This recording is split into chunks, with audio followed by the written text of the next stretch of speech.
भवानी हमें भी सुनाओ अमर कहानी, हमें भी सुनाओ अमर कहानी। शिव शंकर से बोली भवानी हमें भी सुनाओ।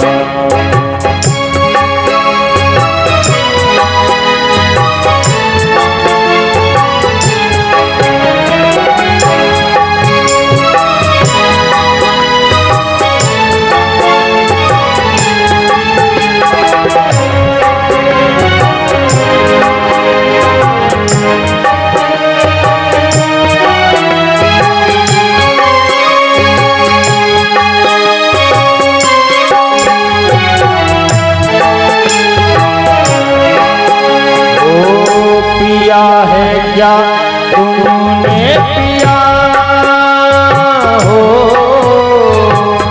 पिया है क्या तुमने पिया जो ना मरते पिया और मैं मरती पिया। पिया है क्या तुमने पिया जो ना मरते पिया और मैं मरती पिया। ओ सोच रही क्या ओ घरदानी, सोच रही क्या ओ घरदानी। शिव शंकर से बोली भवानी भी सुनाओ अमर कहानी, हमें भी सुनाओ अमर कहानी, हमें भी सुनाओ। यहाँ पर भोले बाबा जब माता पार्वती को कथा सुनाते हैं तो बीच में ही माता पार्वती को निंद्रा देवी घेर लेती। वो सुख देखता है कि माता तो सो गई और यदि ये उच्चारण नहीं किया तो भोले बाबा कथा कहना बंद कर देंगे। तो वो सुख अपने मुख से हम स्वामी का उच्चारण करने लगा। यहाँ पर भोले बाबा ने जैसी कथा का जयकारा लगाया तो माता पार्वती की नींद खुल गई। स्वामी मुझे क्षमा करें, मैंने कथा को नहीं सुन पाया, एक बार पुनः आप कथा को सुनाइए। भोले बाबा कहते हैं देवी मुझे एक बात समझ में नहीं आई, जब आप सो रही थी तो आपके बदले ये कथा में हम स्वामी का उच्चारण कौन कर रहा था? मैं आपको कथा तो दोबारा सुना दूंगा पर आपके बदले ये उच्चारण कौन कर रहा था? भोले बाबा जैसे त्रिशूल से परिक्रमा करते हैं कि वो सुख कैलाश पर्वत से उड़ जाता है। भोले बाबा को क्रोध आता है तो उसके पीछे त्रिशूल लेकर के भागते हैं।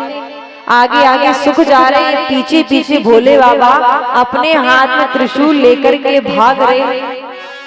कैलाश पर्वत के नीचे श्री वेदव्यास जी महाराज की कुटिया बनी थी। वहां पर बटिका देवी कहती हैं स्वामी इतना समय बीत गया पर अभी तक हमारे यहाँ पर कोई संतान नहीं, अभी तक हमारे यहाँ पर कोई संतान नहीं। वेदव्यास जी महाराज कहते हैं देवी यदि हमारे यहाँ पर कोई संतान नहीं है तो प्रभु की कोई इच्छा हो, उसके पीछे भगवान की कोई मर्जी होगी। और जैसे इतना कहते बटिका देवी को जवाई आती है कि वो सुख उड़ता हुआ सीधा बटिका देवी के मुख से गर्भ में चला जाता। भोले बाबा त्रिशूल लेकर के आते हैं कि मेरे उस चोर को बाहर निकालो, उस शत्रु को बाहर निकालो। वेदव्यास जी महाराज कहते भोले बाबा एक तो पहली बार आपने मुझे दर्शन दिए वो भी इस रूप में, शांत हो जाइए, ये तो बताइए कि हुआ क्या है। भोले बाबा कहते हैं कि मेरे यहाँ से एक चोर चोरी करके आपके यहाँ आया है। तो वेद व्यास महाराज कहते हैं प्रभु आपके यहाँ चोरी, भला आपके यहाँ पर है ही क्या जो वो चोर आपके यहाँ पर चोरी करेगा? कैलाश पर्वत पर भांग धतूरा इससे ज्यादा कुछ नहीं होता, तो भला वो चोर आपके यहाँ पर चोरी करने क्यों जाएगा? मेरा मतलब है आप तो बिन मांगे सब कुछ दे देते हो, तो भला वो चोर आपके यहाँ पर चोरी करने क्यों जाएगा? भोले बाबा कहते हैं उसने मेरी अमर कथा चुराई, उसने मेरी अमर कथा को चुराया, इसीलिए मैं उसे मृत्यु दंड दूंगा। व्यास महाराज कहते हैं कहे व्यास जी बोले स्वामी लीजो तनिक विचार, कैसे सुनता तोता जो वो होता ना अधिकारी। अरे भोले बाबा यदि वो आपकी कथा का अधिकारी नहीं होता तो वो आपकी कथा को कैसे सुन लेता? आप कहते हैं कि आपकी अमर कथा को चुराया, तो अमर कथा को चुरा करके वो अमर हो गए, अब आप उसे मार ही नहीं सकते। भोले बाबा कहते हैं उसे मार नहीं सकता तो क्या हुआ, उसे बंदी तो बना सकता हूँ, अपने साथ तो ले जा सकता हूँ। आज से ठीक 1 वर्ष की समाधि लगा करके मैं बैठता हूँ, 1 वर्ष बाद मैं आकर के इस बालक को अपने साथ ले जाऊं। गर्भ में बैठे छोटे से सुख कहते हैं भोले बाबा इतनी कंजूसी, समाधि लगाएगी तो 1 वर्ष की, मैं गर्भ में बैठ करके 12 वर्षों की समाधि लगा करके बैठता। सुखदेव जी महाराज 12 वर्षों तक गर्भ में समाधि लगा करके बैठ जाते। 1 वर्ष बाद भोले बाबा आकर के कहते हैं कि इस चोर को बाहर निकालो, मैं उसे सजा दूंगा। व्यास जी महाराज कहते भोले बाबा उसका बाहर आना तो दूर, उसका तो अभी आकार भी नहीं बढ़ा है। भगवान क्षमा करके वहां से चले जाते। जिस गर्भ की दुनिया बुराई करती है, जिस गर्भ की दुनिया बुराई करती है, उसी गर्भ को सुखदेव जी महाराज ने स्वर्ग बना दिया। 12 वर्षों तक बैठ करके गर्भ में भगवान की तपस्या करते हैं। जब बटिका देवी को श्वास लेने में तकलीफ हुई तो कहते हैं व्यास जी महाराज कहते बेटा सुख तुम बाहर आओ, तुम्हारी माता को श्वास लेने में तकलीफ होती है। सुखदेव जी कहते पिताजी मैं बाहर नहीं आऊंगा, यदि मैं बाहर आऊंगा तो विष्णु की माया मुझे पकड़ लेगी। ये संसार इतना सुंदर है, ये संसार इतना सुंदर है कि संसार में आने के बाद हर एक व्यक्ति संसार की गुलामी करने लगता है, और मैं केवल प्रभु के अलावा, अपने भगवान के अलावा मैं संसार की गुलामी करना नहीं चाहता। विष्णु की माया मुझे पकड़ ली, और यदि विष्णु की माया ने मुझे पकड़ लिया तो जो गर्भ में बैठ करके मैं भगवान का भजन कर रहा हूँ, भगवान की तपस्या कर रहा हूँ, संसार में आकर के सब कुछ मैं भूल जाऊंगा। जितने भी व्यक्ति जब संसार में आते हैं तो संसार में आकर के भगवान को भूल जाते हैं। ये संसार इतना सुंदर है, ये संसार इतना प्रिय लगता है कि इसके आगे भगवान भी कुछ नहीं। गर्भ में हर एक व्यक्ति भगवान को वचन देता है कि जब मैं संसार में जाऊंगा तो आपके नाम का भजन करूंगा, आपके नाम का कीर्तन करूंगा। पर जैसे ही वो बालक संसार में आता है तो भगवान को भूल जाता है। प्रभु का चिंतन करना, प्रभु का भजन करना, वो बालक सब कुछ भूल जाता है। क्यों? क्योंकि संसार इतना सुंदर है। संसार की गुलामी तो हर एक व्यक्ति करता है, पर जो व्यक्ति भगवान के नाम की गुलामी करता है उसको संसार में किसी भी व्यक्ति की, किसी की भी गुलामी करने की आवश्यकता नहीं पड़ती। इसीलिए भगवान से कहना है तेरी मर्जी का मैं हूँ गुलाम, मेरे अलबेले राम, मेरे अलबेले राम। तेरी मर्जी का मैं हूँ गुलाम, मेरे अलबेले राम मेरे अलबेले राम। तेरी मर्जी का मैं हूँ गुलाम, मेरे अलबेले राम मेरे अलबेले राम। तेरी मर्जी का मैं हूँ गुलाम, मेरे अलबेले राम मेरे अलबेले राम।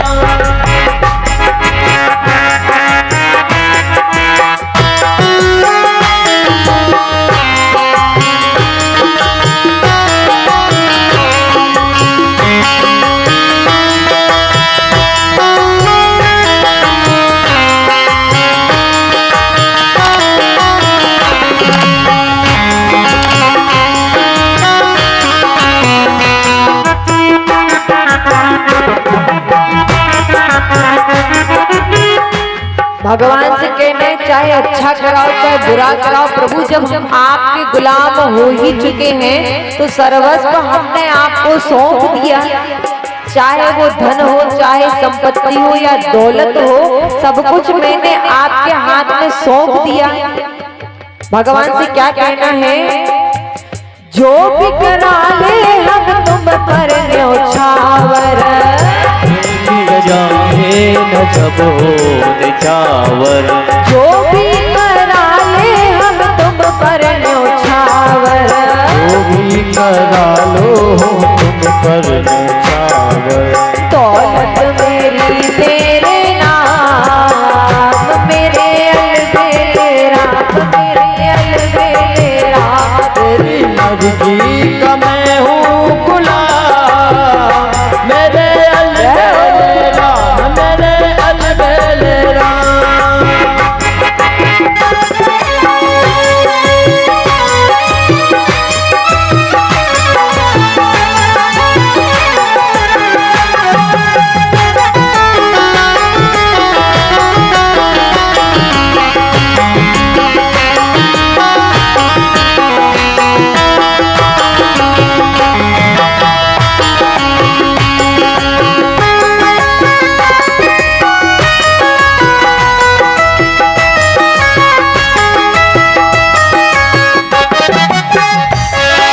जब व्यक्ति का अंत समय आता है तो जानते हो उसके मुख से क्या निकलता है?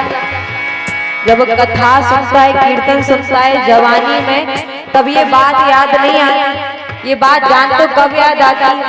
जब अंत समय आता है तो व्यक्ति के मुख से एक ही बात निकलती है, प्रभु अब तो मुझे बुला लो, अब तो मुझे बुला लो।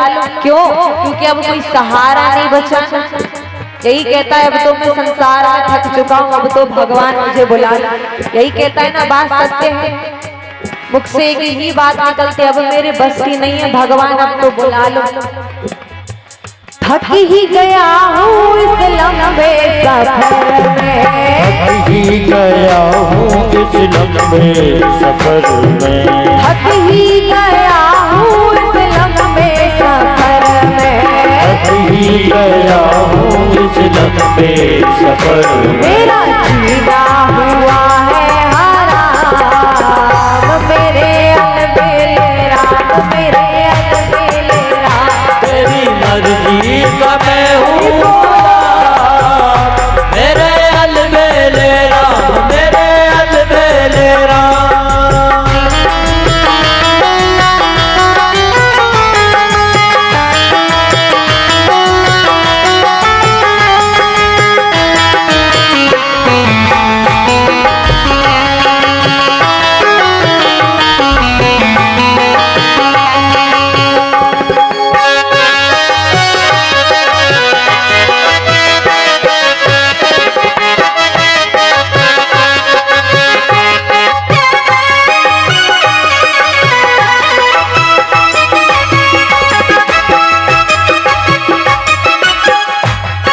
अच्छा, ऐसे कम व्यक्ति होते हैं जो कहते हैं कि हमारी मर्जी भगवान की मर्जी में है।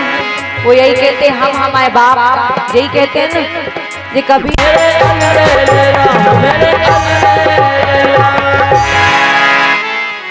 तेरी रजा में अब कर ली है राजी, हमें दे दो सजाया ना मेरे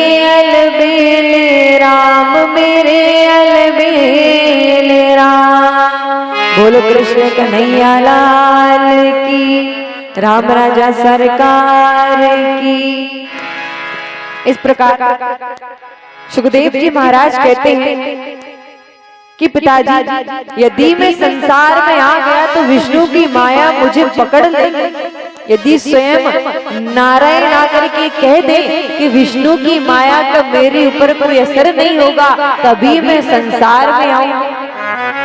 भगवान आकर के कहते हैं, बेटा सुखदेव, विष्णु की माया का तुम्हारे ऊपर कोई असर नहीं होगा।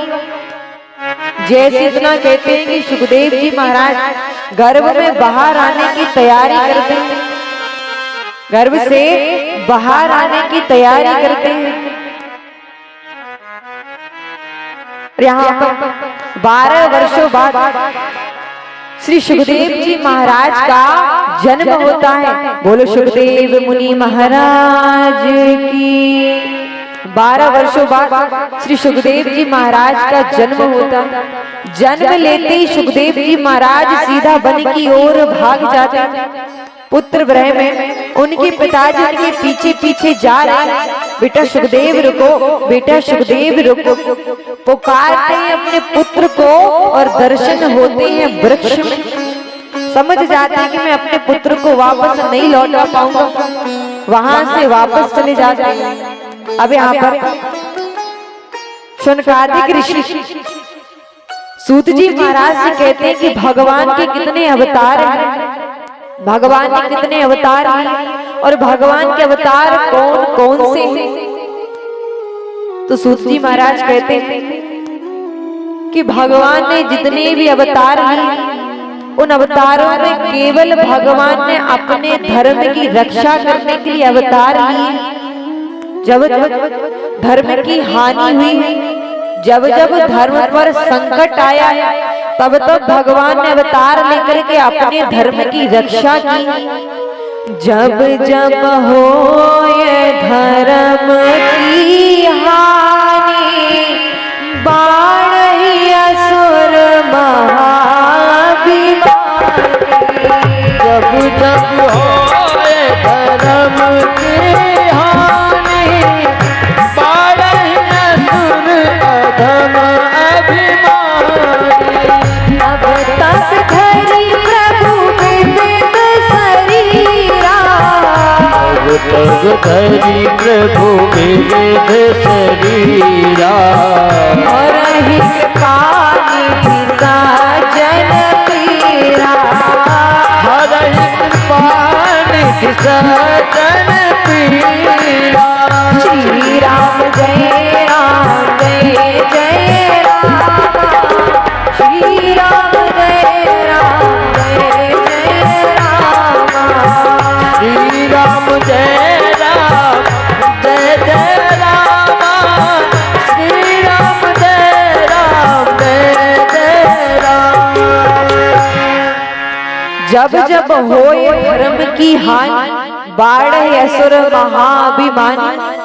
तब तब धरी प्रभु विविध शरीरा, हरहि कृपा निधि सज्जन पीरा। जब जब धर्म की हानि हुई, तब तब भगवान ने अवतार लेकर के अपने धर्म की रक्षा की। भगवान के 24 अवतार हैं। उन 24 अवतारों में भगवान ने अपने धर्म की रक्षा की। भगवान का 24 अवतारों में से पहला अवतार है सनकाद ऋषियों के रूप में। भगवान का पहला अवतार है सनकाद ऋषियों के रूप में। सनक सनंदन सनातन सनत कुमार, ये भगवान का पहला अवतार है। दूसरा अवतार है वराह अवतार, ये भगवान ने समुद्र मंथन के समय लिया था। तीसरा अवतार है नारद जी, चौथा है नर नारायण, पांचवा है कपिल भगवान और छठवा है दत्तात्रेय ऋषि। छठवा है दत्तात्रेय ऋषि, माता अनुसुईया और अत्रि ऋषि। एक बार नारद जी तीनों देवियों के पास जाकर के कहते, माता संसार में यदि पतिव्रता नारी कोई है तो वो केवल माता जा सरकार की। इस प्रकार नारद जी तीनों देवियों के पास जाकर के कहते, माता यदि संसार में कोई पतिव्रता नारी है तो वो केवल माता अनसुईया। तीनों देवियां कहती है बात बुरी नहीं कि माता अनसुईया पतिव्रता नारी, लेकिन हमसे भी ज्यादा। तो नारद जी कहते माता इस समय तो आपसे भी ज्यादा पतिव्रता नारी माता अनसुईया। तीनों देव घर वापस लौट करके आते तो तीनों देवियां कहती है मैं कुछ नहीं जानती, जाइए जाकर के माता अनसुईया के अस्तित्व को भंग करके आई। तीनों देव कहते देवी वो एक पतिव्रता नारी, मैं उनके अस्तित्व को कैसे भंग कर सकता हूँ। कहते मैं कुछ नहीं जानता, आप तो जाइए जाकर के उनके अस्तित्व को भंग करके आई। तीनों देव कहते मुझे लगता है कि समझाने से कोई असर नहीं होगा। तब तीनों देव आपस में एकत्रित होकर के एक ही कार्य किए जा रहे हैं। साधु का वेश बना करके, साधु का वेश बना करके माता अनसुईया के द्वार पर पहुंच जाता। माता अनसुईया तीनों देवों की आओ भगत करती, स्वागत करती हैं। बताइए मैं आपके लिए क्या कर सकता हूँ। तीनों देव कहते माता पहले आप मुझे वचन दीजिए, जिस प्रकार मैं आपको भोजन करवाने के लिए कहूँगा उसी प्रकार का आप मुझे भोजन कराएं। माता समझती कि मुझे मेवा मिष्ठान खाने का मन हो, वचन देती है कि जिस प्रकार आप भोजन करना चाहेंगे उसी प्रकार का मैं आपको भोजन कराऊं। तीनों देव कहते माता जिस प्रकार आप अपनी माता के गर्भ से आई थी नग्न अवस्था में, उसी अवस्था में आप मुझे भोजन कराएंगे। माता कहती है तुम जानते हो तुम क्या कह रहे हो, मैं एक पतिव्रता नारी, क्या तुम्हें मेरे श्राप से डर नहीं लगता? क्या तुम्हें मेरे श्राप से डर नहीं लगता? तीनों देवी कहते माता आपने वचन दे दी, अब आपको इसको पूरा करना है या छोड़ना है या आपके ऊपर निर्भर करता है। माता समझ जाती है कि कोई साधारण साधु नहीं। कहते हैं आप विराजमान होइए, मैं आपके भोजन की व्यवस्था करती हूँ। अंदर जाकर के हाथ में जल लेकर के कहती है प्रभु यदि मैंने सच्चे मन से पतिव्रता धर्म का पालन किया हो तो ये तीनों बालक, तीनों साधु छोटे छोटे बालक बन जाए। जैसी जल छिड़कती है कि तीनों बालक, तीनों साधु छोटे छोटे बालक बन जाते। माता अनसुईया अपने आंगना में पालन डालती, बालक रूप में तीनों देव माता अनसुईया के आंगन में पालना झूल रहे। कई दिनों तक वापस नहीं लौटे तो तीनों देवियां सोचती हैं इतना समय बीत गया पर अभी तक तीनों देव घर वापस से क्यों नहीं लौटे। आकर के देखते हैं तो माता अनसुईया के आंगन में तीनों बालक, तीनों छोटे छोटे बालक बनकर के खेल रहे हैं। तीनों देवियां चरणों में गिर करके कहती है माता मुझे क्षमा कर दो, मैंने आपके अस्तित्व को भंग करना चाहा। माता आप मुझे क्षमा कर दो, पर मेरे पति मुझे वापस लौटा दो। तब माता तीनों देवों को वापस भेजती। जब जाने लगते हैं तो माता कहती है मेरा मन नहीं भरा आप तीनों को खिला कर। तो तीनों देव कहते हैं माता मेरा भी मन नहीं भरा आपकी ममता से। तब तीनों के अंश से तीन पुत्र होते, ब्रह्मा जी के अंश से होते हैं चंद्रदेव, यहीं से चंद्रवंश की उत्पत्ति होती। भोले बाबा के अंश से होते हैं दुर्वासा ऋषि और भगवान विष्णु के अंश से होते हैं दत्तात्रेय ऋषि। इस प्रकार माता अनसुईया के यहाँ पर तीन पुत्र होते। ये भगवान का छठा अवतार है दत्तात्रेय ऋषि, सातवां है यज्ञ भगवान, आठवां है ऋषभदेव, नौवां है पृथु, 10वां है मत्स्य अवतार, 11वां है कच्छप अवतार। ये भी भगवान ने समुद्र मंथन के समय लिया था। मदराचल पर्वत को अपनी पीठ पर धारण करके मदराचल पर्वत को बाहर लेकर आए थे। ये भगवान का 11वां अवतार है कच्छप अवतार, 12वां अवतार है धन्वंतरी अवतार। धन्वंतरी अवतार में भगवान हमें औषधियों का ज्ञान कराए। 13वां अवतार है मोहिनी अवतार, ये भी भगवान ने समुद्र मंथन के समय लिया। देवताओं को अमृत पान कराया, दैत्यों को अमृत पान कराया, दैत्यों को मदिरा पान कराया। ये भगवान का 11वां अवतार है। 13वां अवतार है मोहिनी अवतार, 14वां है नरसिंह, 15वां है वामन, 16वां है परशुराम, 17वां है वेदव्यास, 18वां है राम जी, 19वां है बलराम जी, 20वां है कन्हैया, 21वां है ग्रीव अवतार, जिसका एक हैग्रीव नामक एक दैत्य था, जिसका सर घोड़े का और शरीर पूरा मनुष्य जैसा। भगवान से वरदान मांगा कि मुझे मेरे जैसा हैग्रीव ही मार पाए, तो उसको मारने के लिए भगवान ने हैग्रीव अवतार लिया। ये भगवान का 21वां अवतार है हैग्रीव अवतार, 22वां है हंस अवतार, 23वां है बुद्ध अवतार और 24वां है कल्कि अवतार, जो कि अभी हुआ नहीं, कलयुग में हो। इस प्रकार भगवान के 24 अवतार। अब यहाँ पर शौनकाद ऋषि सूत जी महाराज से कहते हैं कि प्रभु आप मुझे ये बताइए कि कथा पहली बार किसने किससे कही। तो कहते हैं जिस प्रकार मैंने तुम्हें बताया हंसावतार में ये कथा भगवान ने ब्रह्मा जी को दी, ब्रह्मा जी ने ये कथा नारद जी को दी और नारद जी ने ये कथा वेद व्यास जी महाराज को दी। तो सूत जी महाराज कहते हैं इस प्रकार ये कथा आपस में भगवान बांटते रहे। तो शौनकाद ऋषि कहते हैं कि ये बात तो समझ में आती है कि भगवान ने ब्रह्मा जी को दी, ब्रह्मा जी ने नारद जी को दी, पर ऐसा क्या हुआ कि नारद जी को पृथ्वी पर आकर के वेद व्यास जी महाराज को ये कथा देनी पड़ी। कहते हैं जब वेद व्यास जी महाराज ने 18 पुराणों की रचना की, वेदों की रचना की, तो वेदों की रचना करते करते वेद व्यास जी महाराज रोने लगे और कहते हैं यदि सच्चा संत कभी रोता है तो वो केवल जग कल्याण के लिए, कलयुग के व्यक्तियों के कल्याण के लिए।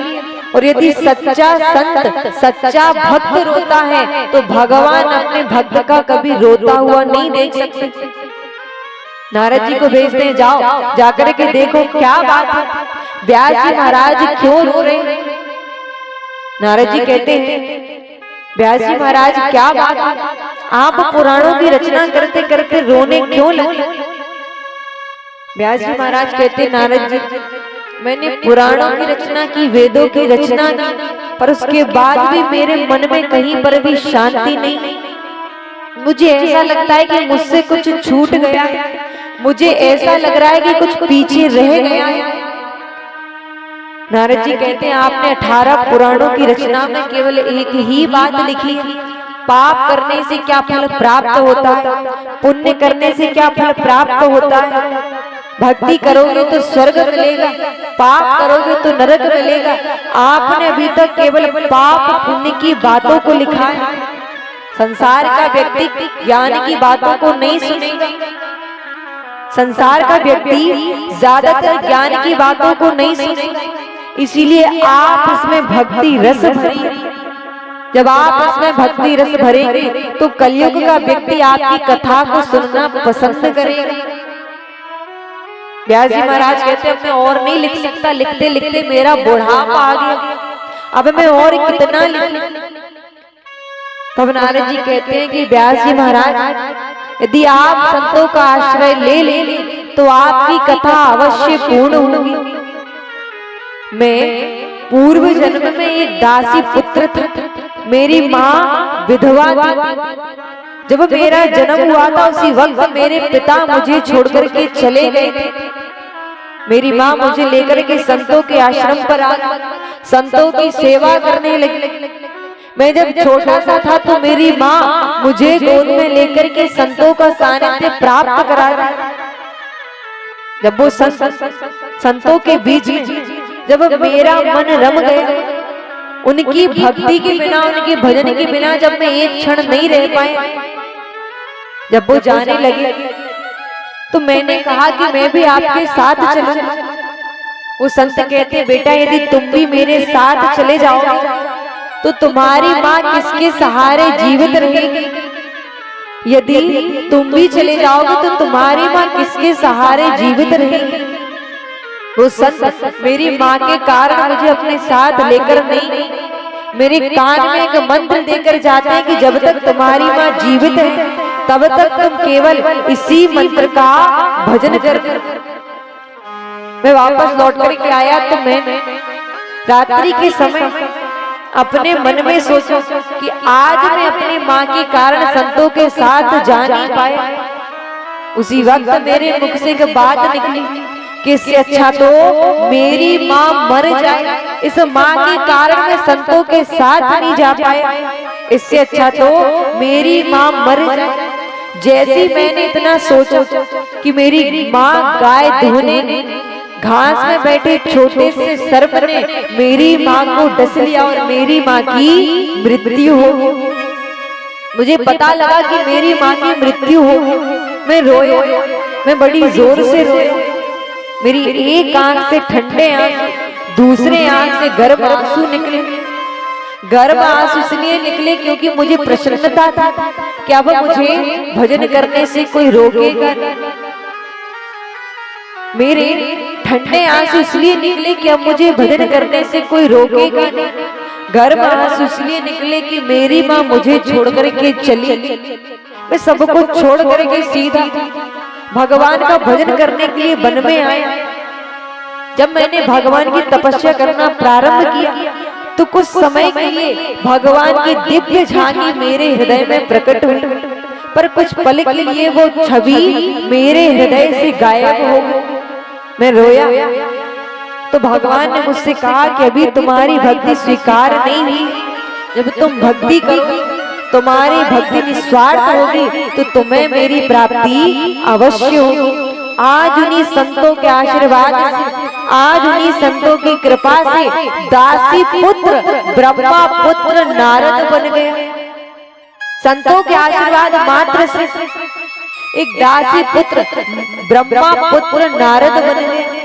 आप भी संतों का आश्रय लीजिए। मेरे पिता ने मुझे चतुर्थ श्लोक की भागवत दी, आप इसका व्याख्यान कीजिए। तब यहाँ पर व्यास जी महाराज चतुर्थ श्लोक की भागवत का व्याख्यान किया तो चतुर्थ श्लोक की भागवत से 18,000 श्लोकों का वर्णन कर दिया।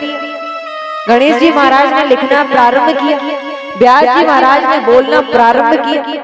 अब जब कथा पूर्ण रूप से लिखी गई तो इसको सुनने का अधिकारी कौन है? मन से आवाज आती है कि इस कथा को सुनने का अधिकारी तो केवल मेरा पुत्र सुखदेव है। लेकिन इस समय वो भगवान की तपस्या में लीन है, भगवान की समाधि में लीन है। शिष्यों के कान में एक मंत्र देकर के कहते हैं, जाओ जाकर के श्लोक सुखदेव के कान में कहे।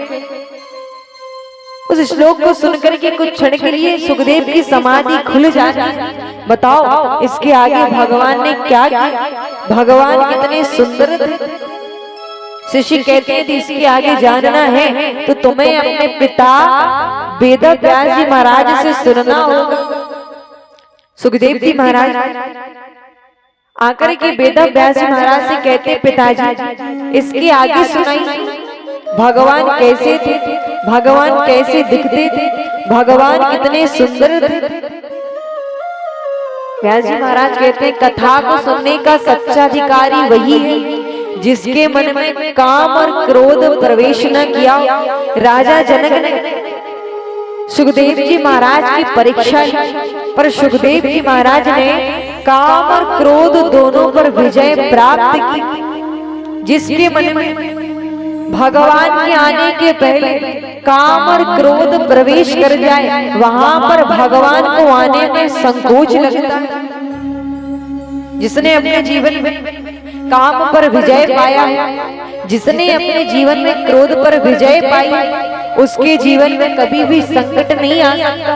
उसके साथ भगवान हर पल हर घड़ी हर क्षण निकट खड़े रहते। पर जिसके हृदय में जहां पर भगवान का स्थान होना चाहिए वहां पर काम और क्रोध पहले ही प्रवेश कर जाए तो वहां पर भगवान को आने में संकोच लगता है। जो अंत समय में प्रभु का नाम लेकर के मर जाता है जिसने अंत समय में भगवान का नाम ले लिया, वो संसार में व्यक्ति 84 लाख योनियों में कभी भी भटक नहीं सकता। राम का नाम लेकर जो मर जाएंगे, राम का नाम लेकर जो मर जाएंगे, वो अमर नाम दुनिया में कर जाएंगे, वो अमर नाम दुनिया में कर जाएंगे।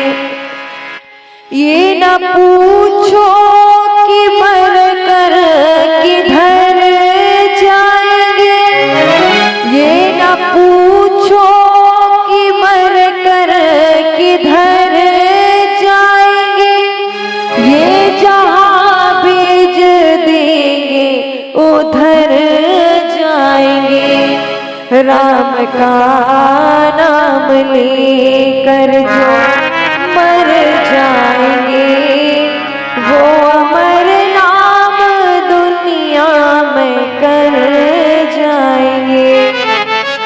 श्री राम जय राम जय जय राम, श्री राम जय राम जय जय राम, श्री राम जय राम जय जय राम, श्री राम जय राम जय जय राम, श्री राम जय राम जय जय राम, श्री राम जय राम जय जय राम, श्री राम जय राम जय जय राम, श्री राम जय राम जय जय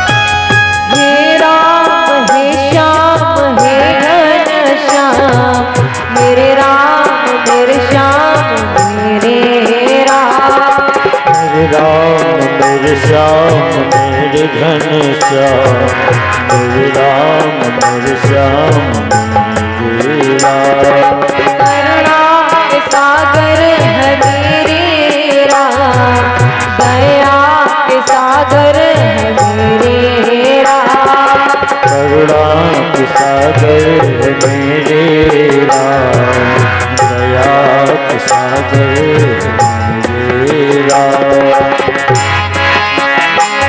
हाँ श्री राम जय राम जय जय राम, श्री राम जय राम जय जय राम, श्री राम जय राम जय जय राम, श्री राम जय राम जय जय राम, श्री राम जय राम जय जय राम, श्री राम जय राम जय जय राम, श्री राम जय राम जय जय राम, श्री राम जय राम जय जय राम, जय राम जय जय राम, श्री राम जय राम जय जय राम।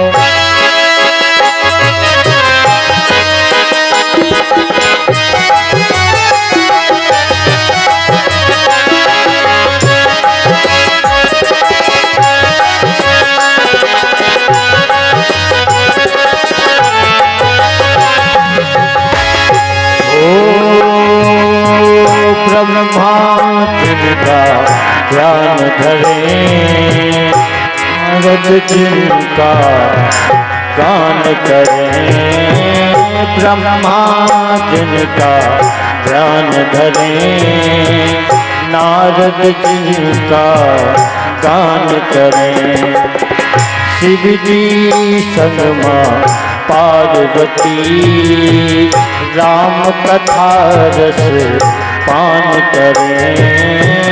शिव जी संग माँ पार्वती राम कथा रस पान करें।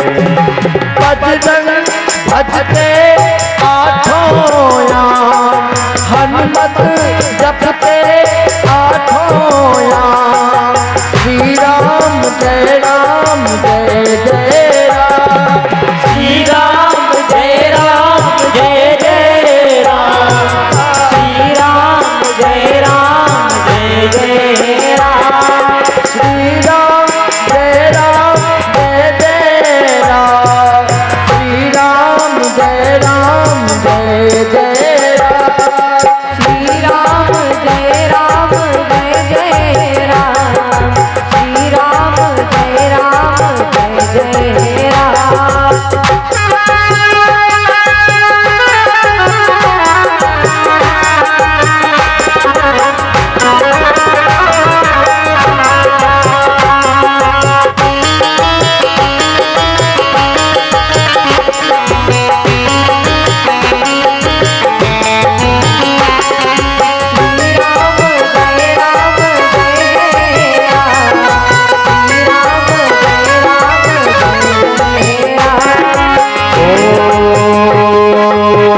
छल छंदों से ना चलो, दीपक बन कर के जलो। छल छंदों से ना चलो, दीपक बन कर के जलो। मंजिल मिल ही जाएगी, नाम को जपे चलो। मंजिल मिल ही जाएगी, नाम को जपे चलो। पहुँचा देंगे प्रभु के धाम, पहुँचा देंगे प्रभु के धाम। श्री राम जय राम जय जय राम, श्री राम जय राम जय जय राम, श्री राम जय राम जय जय राम। ओ सबके बनेंगे बिगड़े काम, श्री राम जय राम जय जय राम, श्री राम जय राम जय जय राम, श्री राम जय राम जय जय राम, श्री राम जय राम जय जय राम, श्री राम जय राम जय जय राम, श्री राम जय राम जय जय राम, श्री राम जय